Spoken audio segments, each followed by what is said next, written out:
Itu jadi tabligh apa semua itu istilah kami dulu kecil. Tapi kalau ngadepin dakwah salaf kecil. Saya yang kecil. Ustaz, mengapa dakwah salafi yang paling dibenci oleh kelompok radikal? Dari Haliman dari Lombok. Jazakallahu khairan. Bismillahirrahmanirrahim. Ini pertanyaan bagus dan itulah memang kenyataannya ketika saya berada di kelompok-kelompok seperti itu, yang paling dibenci adalah dakwah salafi. Kenapa? Ya, karena penentangannya itu berhujah. Kalau yang lain itu mudah dipatahkan kalau dialog. Dan saya dulu, nih maaf saja, waktu menjadi utusan JI, PDB sekali dicandakan. Saya hanya berdua, ini menghadapi jamaah tabligh satu masjid isinya kayak seperti ini, berdua aja. Itu separohnya goncang itu. Padahal ada syekhnya dari Madinah datang. Pokoknya bahasa Arab kita mau berantakan, yang penting pede. Selesai pengajian, selesai dialog di Masjid Sandakan, besoknya pindah ke masjid satu lagi di BDC namanya.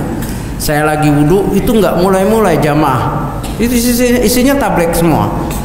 Rupanya nunggu saya jadi imam. Rupanya dialog kemarin kalah rupanya. Itu jadi tabligh apa semua itu istilah kami dulu kecil. Tapi kalau ngadepin dakwah salaf kecil. Saya yang kecil. Ini saya rasakan ketika di Australia. Saya menghadapi murid dari Syekh Muhammad Shalih Utsaimin. Contoh misalnya, saya kasih contoh kasus satu yang doktrin yang paling ampuh di kalangan takfiri, yaitu mengkafirkan hukumah pemerintah tadi seperti Saudi, Indonesia itu kafir. Bahkan ada fatwa terbaru dari kelompok-kelompok yang saya nggak sebut namanya. Indonesia lebih kafir daripada Amerika, lebih kafir daripada Australia, lebih kafir daripada Inggris. Saya punya rekamannya ketika dialog di Nusa Kambangan. Nah, memang kami dulu begitu. Nah, apa yang kita sangat benci dengan salaf ketika itu? Saya sangat benci dengan salaf, kelompok-kelompok seperti saya, karena mereka memang hujahnya berat untuk dipatahkan. Salah satu yang saya justru malah berubah, yaitu ketika masalah takfir, ya. Beliau ketika itu saya dialog dengan beberapa masyayikh yang ada di Australia. Di antara yang sampai sekarang saya hafal hadis itu, ya sebetulnya sebelumnya juga saya hafal, cuman tafsirnya lain. Ya. Itu hadis tentang dalam Sahih Muslim, sayakunu min ba'di a'immatun la yahtaduna bihudaya wa la yastanuna bisunnati sayakumu fihim rijalun qulubu syayatin fi jisnanil ins. Akan muncul nanti ya pemimpin-pemimpin yang mereka tidak berpegang dengan petunjukku, yaitu Al-Quran, dan tidak berpegang dengan sunnahku, ya, yaitu hadis, dan akan tegak di antara mereka para pemimpin qulubuhum qulubus syayatin fi jismanil ins, hatinya hati syaitan di badan manusia. Pemimpin saat itu seperti itu. Kalau sudah hati syaitan, mana kenal halal haram, ya. Terus sahabat bertanya, "Madza nasna ya Rasulullah?" Apa yang kami buat ya Rasulullah dengan pemimpin dengan keadaan seperti itu? Apa Rasulullah bilang? Apa suruh berontak, buat jamaah, berjihad, menentang? Tidak. Dengar dan taat. Dengar dan taat walau ukhidha maluka, meskipun hartamu dirampas. Wa duriba dhahruka, dan cambuk di punggung kamu dicambuk. Dengar dan taat. Ini hadis. Dan ada kaidahnya. Idza jal athar batalan nazar. Kalau udah ada hadis athar, batal itu pendapat-pendapat. Nah, dialog ini panjang. Ya. Karena kalau di ditakfiri, hadis itu dibantai dengan ayat. Ya, dibantai dengan ayat surat Al-Maidah, "Famalam yahkum bima anzalallahu faul." Begitu aja, bolak-balik. Tapi tidak seperti itu pemahamannya. Yang benar kan ayat ditafsirkan dengan hadis, tidak saling bertentangan ketika hadis sahih. Ya, ayatnya itu betul, tapi siapa yang menafsirkan Al-Qur'an? Yaitu hadis. Ya, diterangkan. Dari sini saya menyerah. Ya, dan tentunya banyak hadis lain, diantaranya hadis riwayat Ahmad, la tunqadunna ural Islam urwatan, akan terlepas dari tali Islam, dari ikatan Islam satu ikatan. Yang pertama, kullaman qad intaqadat tasabbasan nasu billati taliha.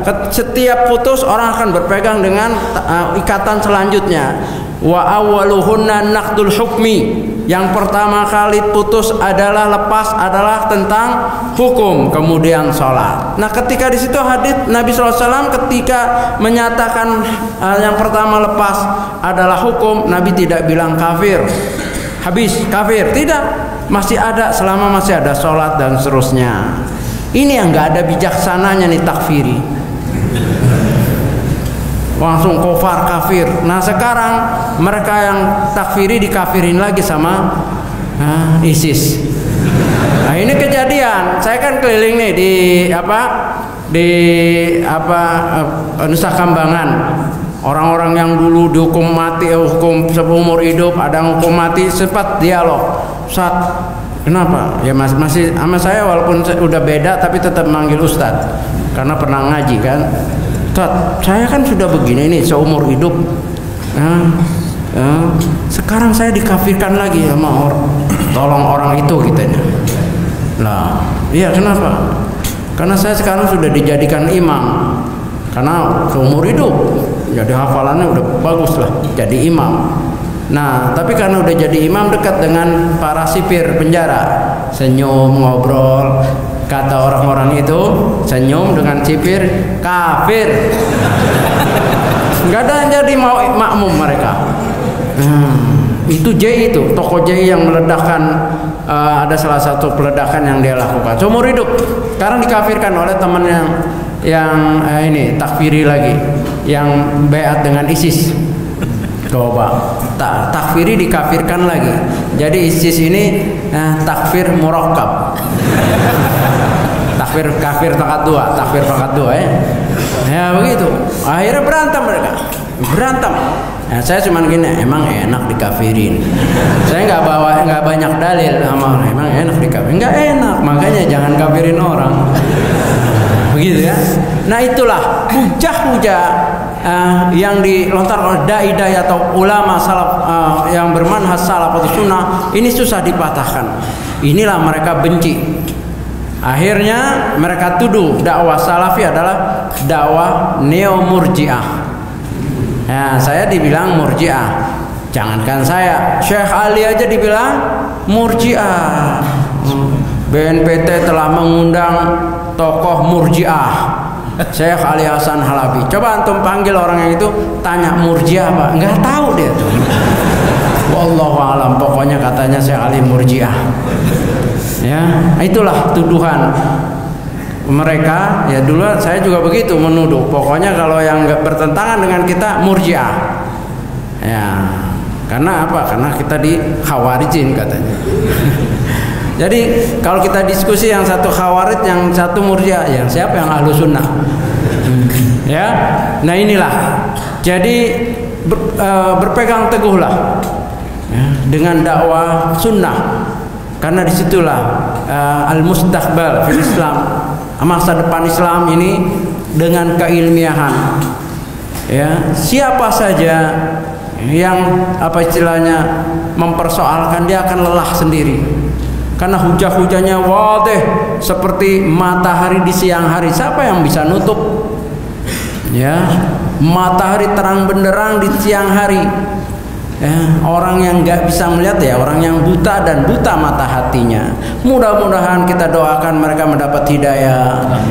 Kita berdakwah mengadakan ini karena kecintaan kita kepada mereka, kecintaan kita kepada Allah. Itu dasar yang paling kuat, karena memang hadisnya menyatakan la yu'minu ahadukum hatta yuhibba li akhi ma yuhibbu li nafsihi. Ya, tidak sempurna iman seseorang ya sebelum dia mencintai apa yang baik untuk saudaranya sebagaimana apa yang baik untuk dirinya. Jadi ingat, kita berbuat seperti ini, bicara ini dasarnya adalah kecintaan dengan saudara-saudara kita untuk bisa meraih jalan yang hak ini sampai mati. Wallahu a'lam.